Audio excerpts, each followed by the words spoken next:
Hello, I'm Erin from the Witch of Saturn here with Jay from Iridescent Tarot and our special guest Julie, Peekaboo Rose. And Yay!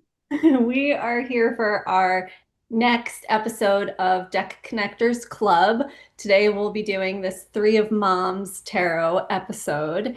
And this week we were working with Ethereal Visions. Jay, do you want to give a little background on what Deck Connectors Club is, if some people might not be familiar with it? Absolutely. Let's rewind it back even more. Two of Moms Tarot is the little podcast style thing that Erin and I do on a weekly basis. And occasionally, we've been having special guests on. So this week we have Julie. And when we do our hashtag Deck Connectors Club, what we're doing is basically working with one deck per week. When we work with it for a week, it's really just 5 days because we needed a little bit of flexibility. So we have 5 prompts per week. Day one, we work with an interview spread that we've standardized, but people are welcome to join in with whatever spread they want. Day two, we pull a spread from the library of questions. Days 3 and 4, we work with different oracle decks, pair them up, see how it goes. And then day 5, we work with bibliomancy or anything that's kind of meditative. So we pull an entry and we work that into our spread somehow. And this is all with the goal of connecting more with our decks that we have in our collection. So I don't know, let's get into it. Let's talk about ethereal visions. Julie, give us your overview. So when I first bought this deck years ago, I thought it was beautiful. I was looking for specifically an Art Nouveau deck. Mm, And I know of the ones out there, and this is the one that ticked most of the boxes for me, specifically the Luna edition with yes. that more purple colorway. Yes, yes. And I have the mass market version. And so when I got it, I thought it was lovely. I worked with it just fine because it's very, RWS leaning. It's pretty much a clone. Yes, it really is. Yeah, and since then I have done readings here and there for both myself and other people, and once again, straight shooter, and also found that I was picking up the deck less and less. So Uh-huh. doing deck connectors was uh, exciting for me to choose this deck for it because I'm like, oh great, this is a way for me to reconnect. I have to say, this my week with Ethereal Visions this time around was kind of mid. I was just like, this is beautiful. Like, this is still beautiful. And like, I see Yes. it on my reading table and I'm like, damn, this is so beautiful. But like, Yep. when I'm doing my readings, I'm just like, meh, okay. Me too. You Me know? too. Yes. So yeah, that's been my experience. And it's not to say that my readings were off the mark, really. I mean, they were pretty spot on overall. But it just wasn't that kind of like fizzy feeling that I would get, when I did deck connectors with, say, Gentle Tarot or Practice. Mm, I wanted to, I actually extended the deck connectors to week 2 with both those decks. Be- awesome. But with this one, I'm just like, and I'm good. Day 5 done. Okay, Yeah. we are done. Yeah. So, Wait, Like you checked it off your list and you're like, I could do without this. yeah, well, I waver because it's just so pretty. So, and it's not like I'm hurting for room or anything. I have the real estate for it. So it could be one of those decks that just sticks around and I might, come back and think it over. And if I truly am not picking it up at all, then maybe it'll be time to move it on. So, what about you two? Yeah. Yeah. I had the exact same feelings as you did. My journey with this deck, I had the Luna edition in mass market, and that was years ago. I used it, like you said, right away. And then slowly but surely, it just kind of like sat on the shelf. And I was like, well, maybe it's because I'm too much of a cardstock snob and I need the indie edition. Yeah, the cards. Right. So then I bought the indie edition of the Luna and I was like, nope, it's not that. Like, actually found that the indie edition cardstock was like just on par. And the backs were like a shade of blue that was uglier than the mass market. It was just like a little bit, I don't know. It was like just an ugly blue. And hold on, I'm pulling it out because that's the one that I have. Erin's like, hold on a sec. It's a very similar. Interesting. I was gonna say it looks comparable. When I held them side by side, I was like, the indie looked cheaper to me.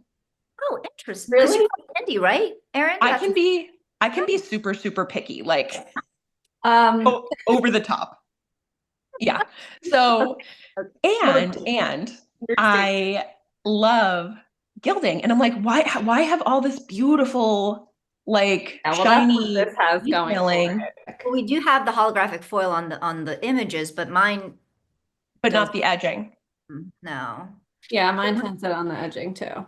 I mean, I'm okay with that personally, but yeah. Do And you I think like this cardstock. do you think that the edges on the mass market are kind of bitey? Like even though they Oh don't yeah, have, yeah. absolutely. I hate this cardstock essentially. And Okay. even and especially to shuffle, like I just couldn't get my hands around them. Yeah, I don't know. I don't have any standard card size next to me, but if you guys do, are these standard? Because they felt large. They're larger. Well, and actually what I did is, so this is, Yeah, they're larger. yeah, they're Okay. larger. And really, and what I did was because they were biting into my hand so much, I actually took a sliver off the top and a sliver off the bottom to see if it would stop Nice. cutting into my hands, and that Oh, didn't. It's you almost like it needs work. to be banged into the pavement to soften up the edges. I don't know. That was You could such a beat it waste up. of time. I was like, Yeah, it's like, how much can you do to try to make it work before you're like, I have X amount of other decks. Like, why am I fighting with this? yeah, yeah. Yeah. Mhm. So, anyways, I had Mass Market and Indie Luna Edition. I rehomed both of those. I was like, well, maybe I just really want the gold. So I got this one, and it's not it. I fear to say this deck is just not for me. Okay.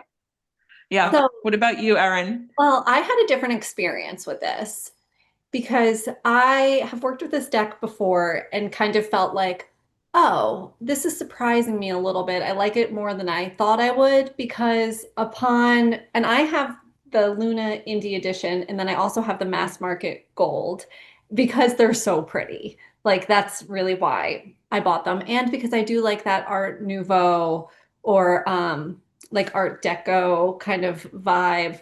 So originally in working with this deck, I was like, oh, I do like it a little bit more than I thought. And then for deck connectors, my first day really working with it, because I reused my interview. I didn't do my interview again that I had done in the past. I just kind of like bumped that back in. And then the first day, I was like, what does this even mean? I pulled this spread note. I just wasn't feeling it. I didn't think that it was really, I was like, is this a puddle? This deck is a puddle, isn't it? Yeah. That's just Yep. not that deep.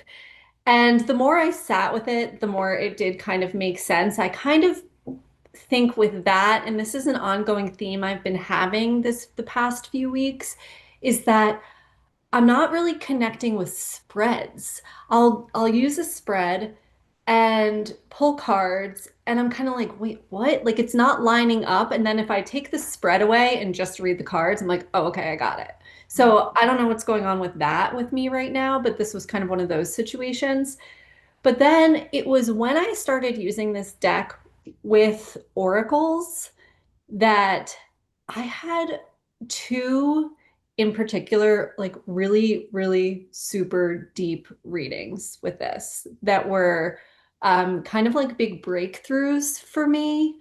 Nice. And I started thinking about the deck in a different way. I don't know if, like I shared this with my friend Jamie Sawyer, and she was like, "Oh yeah, that deck just needs to be like propped up and supported by like these other decks. Like maybe it's like works well with others deck. It does feel very Libra to me, this deck. So I think that that could be something that is just part of its personality for me."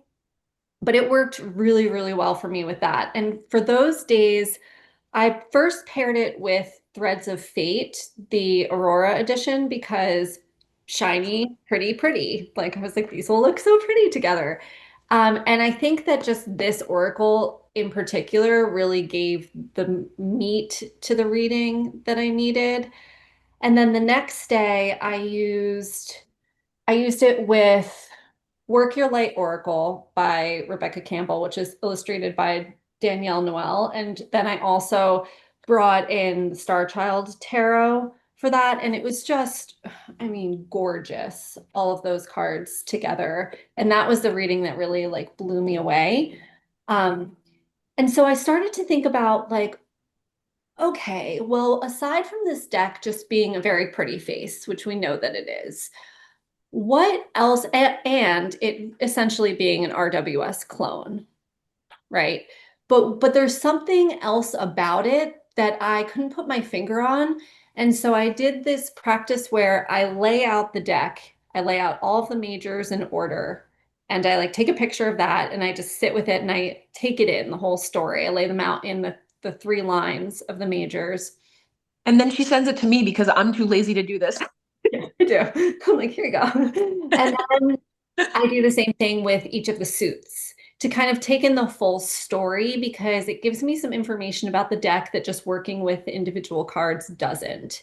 And when I did that, I was like, oh, this deck essentially is an RWS clone, except that it's very, very focused on the people. It is less about the scenery and it's more about the people. It seems like a deck that's very geared towards identities, maybe personalities, faces, I can see that. Yeah. right? And something about the structure of the deck, that Art Nouveau style, where it looks like little windows.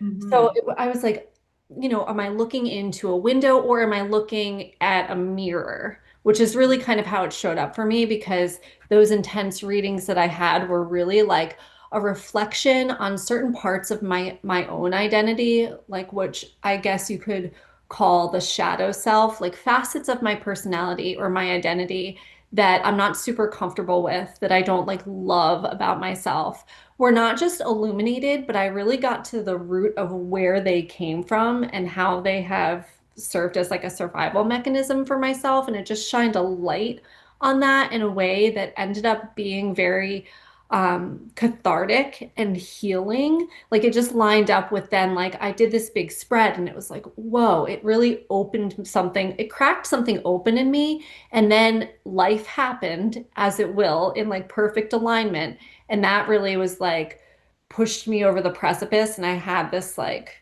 big emotional experience, release, whatever you want to call it, that was very cleansing and healing. And just like, I will definitely, like, I won't pass this deck on simply because of the way that like the just that experience with those couple of readings. But I do think it's a deck that serves like a very specific purpose in that way and that it does need support from its friends. And that's why I was like, wow, this is really, as I was working with it, I was really regretting not putting it in my decks for Libra season because I just think it's such a Libra deck that way. Like it's pretty and aesthetic and also very much about like self and other personality relationships. I just think it's like a deck that focuses on interrelating, maybe, let's say, even if that's with yourself. So I really liked my experience with this deck, but I do think that there is a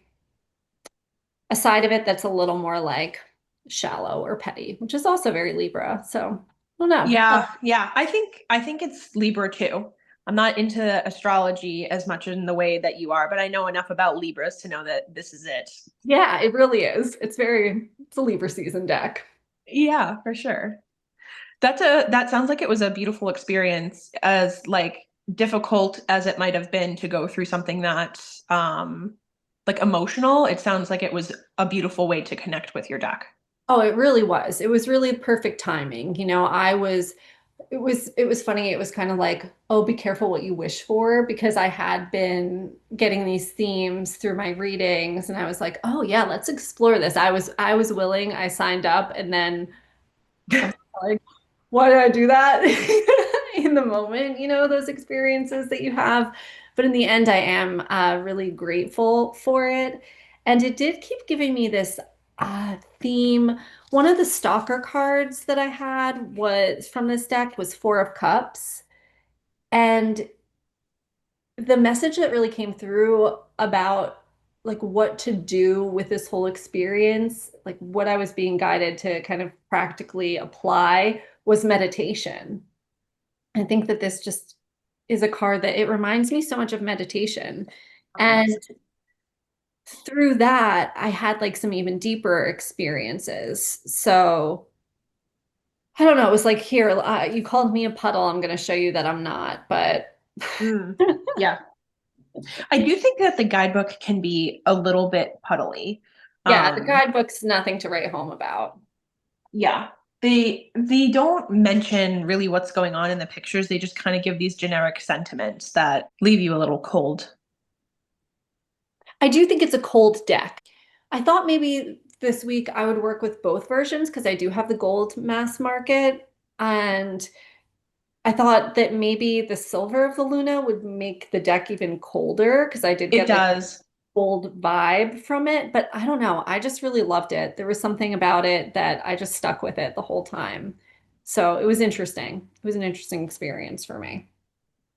That's interesting that now that you're talking about it in that frame, I feel like my experience was similar Hmm. in that when I worked with it, say, with the spread from the Library of Questions, it was an okay reading. But Yeah. for me, where it really shined was when I paired it with other decks, and Yeah. the readings were much more like spot on and Mhm. resonated much more for sure. So that's an interesting way to think about it, that this might be a deck that just works better with others. Yeah, it works, You plays know, well with others, plays right? well with others and definitely more about the internal than the external, because that came up in my interview spread Oh, did when, it? yes, when I just did a very truncated, like, 3 question, describe yourself, describe me, and describe our potential together.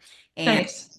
yeah, and the deck described itself as I got the Hermit card. And the way I perceived that was like, just very reflective and more about the internal, Yeah. and the interpersonal rather than necessarily external. And so, Yeah. yeah, so Yeah, yeah, very like introspective. introspective and reflective. Yeah, and Yes. that's why I started thinking about it as like these mirrors or Hmm. windows or something, just even the shape, right? Like of it. Yeah. And maybe that's the silver kind of coming out too, where I just felt like it was more like holding up a mirror and looking Yeah. at it, or like, and then through it into what,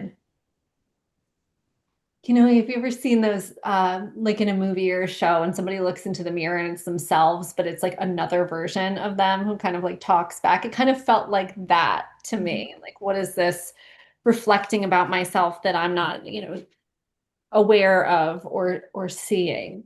But I don't know if you guys can see if I hold this up really close. Like, look how beautiful. It is. That's the Oh, thing. I Like, know.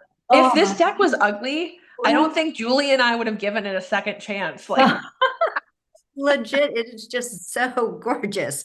yeah, it's painful because it puts you in this position where it's like, okay, like, is it worth what kind of reading you might get Yeah. to get the beauty from it? Like, can you just appreciate that for what it is and maybe not, get those super deep readings? And you're lucky that you have the real estate to house decks that don't Yes.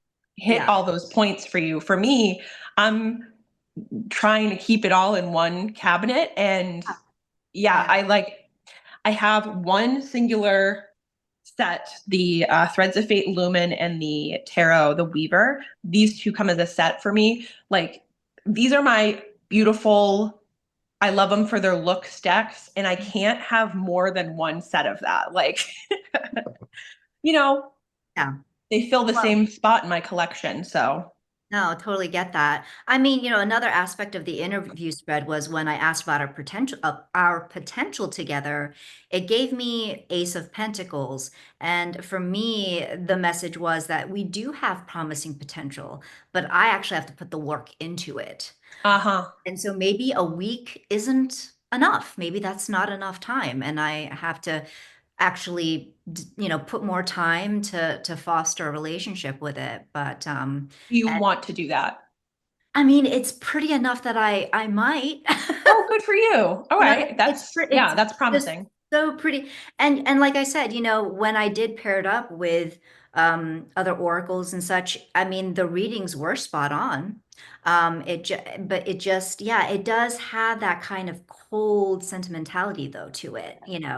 So I have to kind of, I guess, maybe reconcile that, or again, just foster a stronger bond over time, because like a week is not that much time for No. me personally. So it could just be like I might need yeah, might need to give it some more time. Hmm.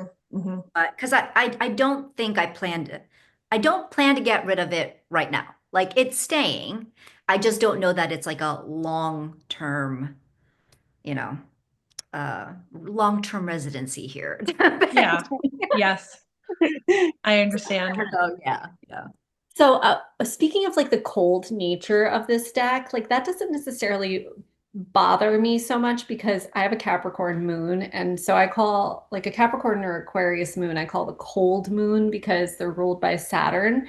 And so originally I was thinking that this deck was something I really wanted to work with in like the winter because I'm in the Northeast where everything does get very barren and cold after, as we go into winter. And I think that it would be interesting to see how this deck shows up in that season. Like specifically this because of the silver I too, can see that. Yeah, right? It reminds me of snow and for sure, for sure. right. And It's Yeah, it I does. Ice Queen Elsa. I It's was, like, let it yes, go. it's a good Elsa deck, and the Elsa deck, yeah. and also, something about it does feel Aquarian to me. And that's why I was like, oh no, you're actually a Libra deck. Like, I thought you were an Aquarian deck. Maybe it's both. We'll have to see. But I'm going to try to work with it again then, specifically to see kind of how that experience goes. But I do think going into it from now on, it's going to be through that very intentional type of work of like what is reflected back, what parts of my identity am I kind of exploring, which is funny because when I do that type of work, which comes more through like my yoga experience, to be honest. This is the first time it's kind of crossed over into tarot for me in that way. But when I do that, an image that comes up a lot is a shattered mirror, like trying to put back these like shards of parts of myself. That's just like a visual that I've gotten. And so it's interesting that this deck presents as a mirror to me too. So I do think that that's kind of how it fits into my collection. Let's say like my connection to this deck is very much like a mirror deck. I think that it when you have a deck that has specific things like the foiling, like it can seem like it's just there for decoration, but like you really took that and ran with it, and like it was part of that connection for you. Yeah, it was definitely for me very much a part of the deck's identity Yeah. is that, and I mean, that I think just probably comes through from the artist, right? Because I forget his name. Matt Hughes. Matt Hughes, that's what I was going to say. Matt Hughes, like that's ongoing, right? With all of his decks have this. Does he have a deck that doesn't have it? Do we know? I don't think so. I think He's that got an oracle and it looks similar too. yeah, I mean, they all have that same kind of vibe. So to me, it just does come through as like a very important part of the nature of the deck. How could you forget his name? It's on every single card. Like seriously, it's so Is it? true. It's not on this. I see Matt. Yeah, Matt. I It's on mean, every single Matt. one. that was one thing where I'm just like, oh, did I we? did not even notice that. Yeah, oh, I Well, noticed it, and I'm yeah, like, I hope we didn't ruin it for you, but it's there. it is I there. see it now, but no, I didn't even like pick it didn't jump out at me as a it will Yeah. now. Yep. It got to the point this week where I'm like, where can I find the name? Like a Where's Waldo thing. Yeah. Like an I Yeah. Spy. Yeah, yeah, yeah. My interview spread. I won't go into like all the details, but our together card was this lovely Ten of Swords. Mhm. And And I think that the deck knew, like right off the bat, that it was going to be going bye-bye. Bye-bye. Well, at least it was honest with both you and itself. Yeah, true. Exactly. There's no lying to itself in this deck. My library of questions spread, like, so when I got this, I was like, oh, like, all right, I kind of understand where this is headed, but I'm going to give it a chance. I'm going to do the deck connectors activities and see if, you know, how it goes.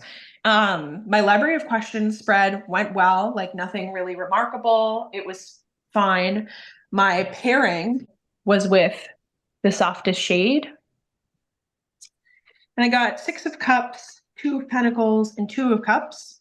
And again, like I thought that there was a lot of repetition in this. So the softest shade said, with a little help from my friends, uplifting, collaboration, support, friends, and allies. And the spread that I used was energy, action, and advice. And that was pulled from the guidebook because if they have spreads in it, I like to give them a shot. And I thought that it was very like, so you have 3 cups here, you have 2 boys in the 6 of Cups, the 2 Pentacles, the 2 cups here. And it was just like a lot of repeating themes throughout. And I thought this spread was good. Yeah. That's funny though I mean, that Oracle card kind of describes like how I now think of the deck. Yeah, right. Like it needs its friends. It's supportive Yeah, in that way when it that's comes to true. others. Isn't that true? I can only function with the support of my Oracle friends. Yes, I need Oracle friends. It's funny though that I had some of those same cards come up, like this Yes. two, 10 of Swords and 6 of Cups were in my interview spread with this deck. So I also had to reorient the interview spread that both Jay and I use in my mind because the first 2 positions, like the top is strength and the bottom is weakness, and I just could not make sense of that in my head. There's just like something about those words and then like what would show up in the interviews that I started to think about it differently. I started to think about it as uh, an astrological chart. Like I really like the center line of the deck interview. That's what you did too, Julie. That's basically like you, me, us together, right? The deck meets the reader and our work together. But it was like those top and bottom positions as strength and weakness that just wasn't gelling for whatever reason for me. And so in astrology, when you look at your chart, there's the line of the ascendant and the descendant, which is self and other, and then, where they meet together. And that makes sense for me. Like they kind of lines up the deck interview and that axis in a chart. And then in an astrology chart, the highest point is called the midheaven or the MC, and the lowest point is called the IC. And they kind of represent like who you are out in the world, your reputation, and how, in astrology, it's like your career. And then the IC or the bottom of the chart is who you are at home when no one's around, your ancestry, your family. And so I kind of started to think about those 2 positions instead of strength and weakness as like the deck's light and shadow type of side, like who you present yourself to be out in the world. And then also like what's that deeper side of you. And that's been interesting kind of I looked back on my interview with this deck through that lens, and it was at the highest point, Uh-huh. and then this that was at the lowest. And I thought that Oh, was interesting reflection on my experience because a lot of the shadow work and that identity work does relate back to my early childhood. And this was like 10 of Swords was very much like there were patterns or parts of my beliefs around those identities that are like done now, that have healed and moved on. It's like what remains after that kind of transforms and changes or dies or what have you. So I did think that the interview was really accurate, and that's just how I think about the deck interview now in my head. oh, okay. So you're switching it up on me. switching it up on you. I'm okay with Make it. it work for you. Yeah. Yeah, it just Exactly. works for me like different. I'm like, oh, I can see what this means because I was doing this thing where I was like, what does that mean? Your weakness is this. Like I don't know. I couldn't rationalize it or make sense of it somehow. So what oracles did you pair it with, Julie? So the first oracle that I paired was the Woodland Wardens. Oh, cool. Yeah, just simply because it was next to Ethereal Visions on the shelf. So I'm like, okay, let's do this Love one. Why not? And we're headed into autumn. And so I received the Skunk and Magnolia, which is protection. that. And then, so what I did was I used this as the kind of anchor message or the anchor energy. And then I drew two cards from Ethereal Visions to um, give more explanation, expand on that. So, and I received 10 of Cups and 10 of Swords, which, Ooh. yeah, which makes sense because, this idea of protection, I read this to be okay, I can count on and find protection and the support, from loved ones and friends. And then also with the Ten of Swords, I need to protect myself from myself because my mindscape can be a terrifying place sometimes. You know what I mean? Yeah. And so, Yes. and I can very easily catastrophize. So I need to really keep that in mind and to yeah, recognize that and to stop it in its tracks. So that was, to me, that was one of those readings where I'm like, yeah, I got it. Yeah, I got it right away. And for then sure. yeah, and then the other oracle that I used was the Earthly Souls and Spirits Moon Oracle. And Cool. yeah, and I got, yeah, prosperity. And so I used it in the same way with the reading as this being the anchor and then pulling the two. And so I received Six of Swords and Five of Pentacles. So again, I mean, and we're talking about recurring themes here. It's like, Yes. okay, Yeah. Ethereal Visions, I'm picking up what you're putting down, So in that, Uh-huh. like, you do work, like you do understand me, Yes. but Yeah. you just needed some friends, it turns out, so yeah, so that made sense too, just, in order to invite this in more, I really need to be on board with the idea that this is going to be a journey. This is like, I'm going through some changes and I need to be on board with that. And yeah, and also to release that kind of Five of Pentacles mentality that I can definitely Yeah. slip into, something that's instilled in me from childhood, fear of scarcity. And so yeah, I mean, these two readings were great. For The sure. It speaks to the Wheel of Fortune, right? Sitting in the center of the wheel and, trying to hone that energy while things around you are changing and just, yeah.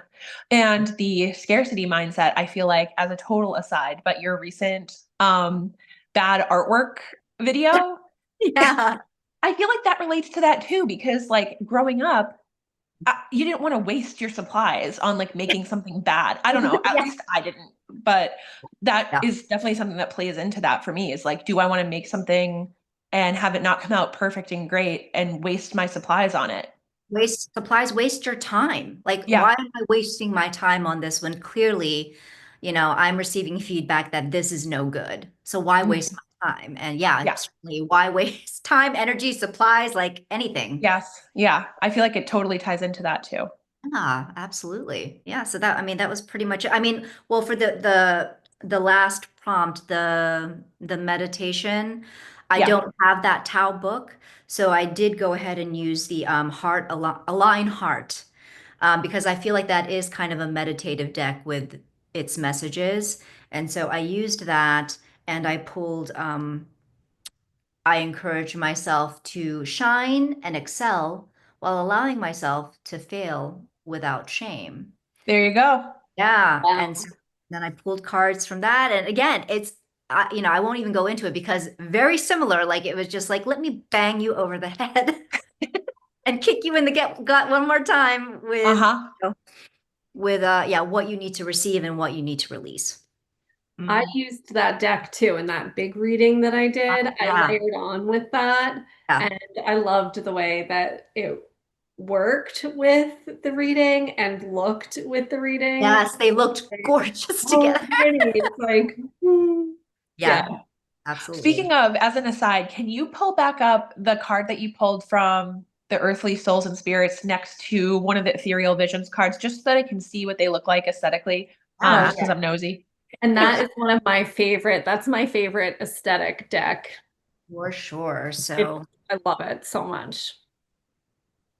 Oh, yeah, that's cool. So yeah. cool. Yep. So yeah, The I mean, purples, the the purples really play purples, off. the purple. Yeah. Yeah, yeah. So, and I mean, even Woodland Wardens wasn't bad either. Honestly, I Yeah, find yeah, that. I think that that works so well because of the border. Like Woodland Yeah. Wardens Yes. also kind of looks like some kind of container, right? Right. Exactly. Yes. Absolutely. Yeah. Yeah. Little portal, little window, something. There's definitely something about that with this deck for at Yeah, least for for me. sure. Yeah, I can see that for sure. What about you, Jay? Yeah, so how is that with because I told you I was like use it with Threads of Fate because yeah. it's so I pretty. did this because you told me to. And I felt like it was okay. So I did your classic 3x3 spread. That's when you pull 3 oracle cards, 3 tarot cards, no spread positions, and you just read them any which way that feels natural, like whatever message comes through. And for me, this was like, I'm not going to get into huge details about it or anything. I just felt like it was a little bit quizzical. Like I sat there with a little bit of like a, I don't know what it's trying to tell me. I've got power with 8 of Pentacles, the void with 3 of Wands, and then the wilding with 10 of Pentacles. And so I did read the guidebook for both of them, for all the cards involved. And I felt like after I read the guidebook, I was like, okay, I am getting a little bit of something, but it didn't feel like a powerful spread to me. It just felt like kind of a, okay, cool, meh. So I didn't have that great experience that you had with the Threads of Fate with this. I wonder if you recreate that and then pull 3 heart align cards. I think that that would be helpful, except I don't want to put that much work into this deck. Like, I'm moving I on, know you baby. don't, but Goodbye. I'm just curious what happens with that because sometimes I really like using that deck in that way. If I feel like the spread is a little bit nebulous, like I'm like, oh, it could be this, it Yeah. could be that, and I lay out a card from Heart Align for each line or whatever I'm looking at, it tells me exactly what it's about. Like it's a I really believe you. good deck out to use that way. I think, like, let's say this was our only deck connectors we were doing. We did this week, and I didn't have any plans to do anything else. Like, I would consider like pulling that spread back out and adding to it and like really trying to chip away and make it work. But I'm moving on to the next deck that I want to work with. And I just don't want to have to work that hard with my I decks. I get it. want it I to get it. understand me, get me, give me good information and readings right off the bat and not have to like pull teeth to get it there. Yeah, I I do. did feel pretty good after on the final day. This was good. I in the 365 Dow book I pulled or read it was circulation was the title, and it kind of spoke to one of the quotes was spirituality begins in the loins, ascends up the back, and returns to the navel. And it talked about how circulation and circuits, and that spirituality is not just mental, it's physical and a state of being. So for that, I was like, oh, I think that the energy archaeology cards would be really cool um, with the circulation. And I got pulse Mm. wrists, which is like so spot on for circulation. And then I pulled the devil and I was like, oh, okay, ethereal visions. All right. And Like, how why I do you took hate me? how I took that was like, where do I need to focus my attention? Like being in the present moment. This kind of spoke to like how our energy gets pulled away from the things that we really want to focus on and pulls us out of the moment. And like, what are your vices that you're paying attention to that's not letting you be in the moment, be in the pulse of the moment? Mm. So I felt like that was like a decent spread. And I was like, oh, you're gonna make me think about whether I want to keep you. And then I was like, nah, I'm still gonna get rid of you. Yeah, you're still leaving. Yeah. I had for that day with 365 Tao, the passage that I used, which I always use this, at least so far. I go in the back, there's an appendix that gives you the date in the Northern Hemisphere and a passage that corresponds to that. So I just randomly, I'm like, oh, it's this day. I'm going to pull out whatever passage that is. And that in and of itself kind of functions as an oracle for me. And the title of the topic or the theme of the reading that I did was called Sweeping, which I thought was really interesting. And it was about the act of reverence of like caring for a temple and like the woman that sweeps the temple steps. And it just really spoke to me about kind of sweeping away some of those identities and also, you know, the that act of kind of spiritual commitment that seemed to kind of line up with this, the message and the pull that I got from this deck to use more meditation in with my tarot readings. So it was cool. Final thoughts? Any last words? Well, I mean, hearing Erin talk about it, it has inspired me to maybe sit with it some more at some point. Not right Yeah. now, because I've moved on to other things, but and it, like I said, Ethereal Visions isn't going anywhere for the time being. So I am down with, spending some more time with it, especially given now just this newfound focus of, okay, now you like having friends, so we will give you friends to work with. And and you are more reflective. You like to deal with more reflective topics and issues, and so we will focus our questions on things like that. And so I think maybe that could be a turn in our relationship. We'll see. Yeah, I agree. I think that reflective is such a great word for this deck. That's just like you nailed it, spot on. And so I'll continue working with it. I do feel the same where it's going back on the shelf for now, but I'm not on the fence about it. I'm definitely going to keep it because I even think just working with it very specifically with these other decks, I really liked. So I'll just continue kind of pairing it with that as needed. As But I am needed. going to intentionally pull it back out this winter too, to kind of see if it does what I think it might do then. Really shine in its season.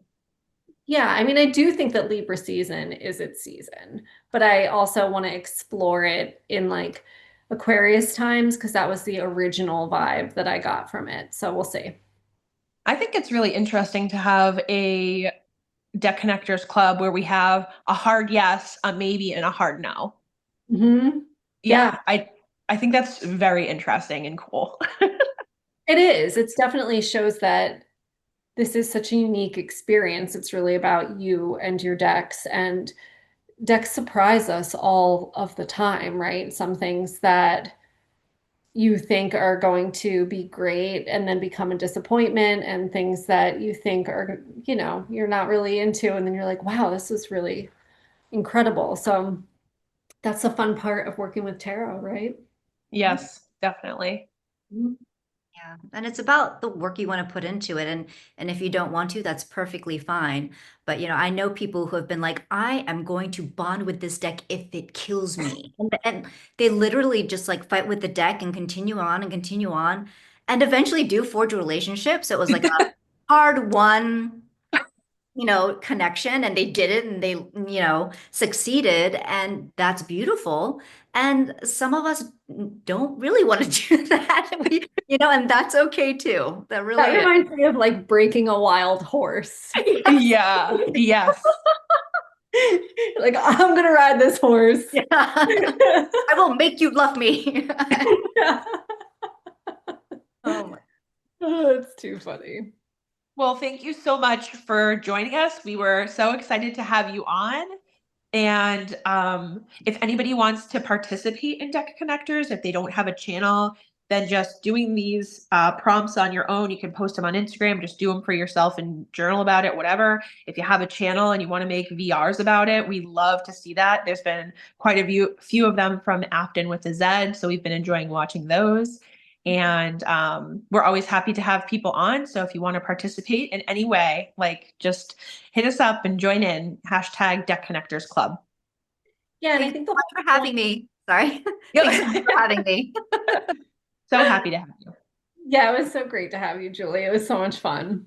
All right, we're signing out. All right, talk to you later.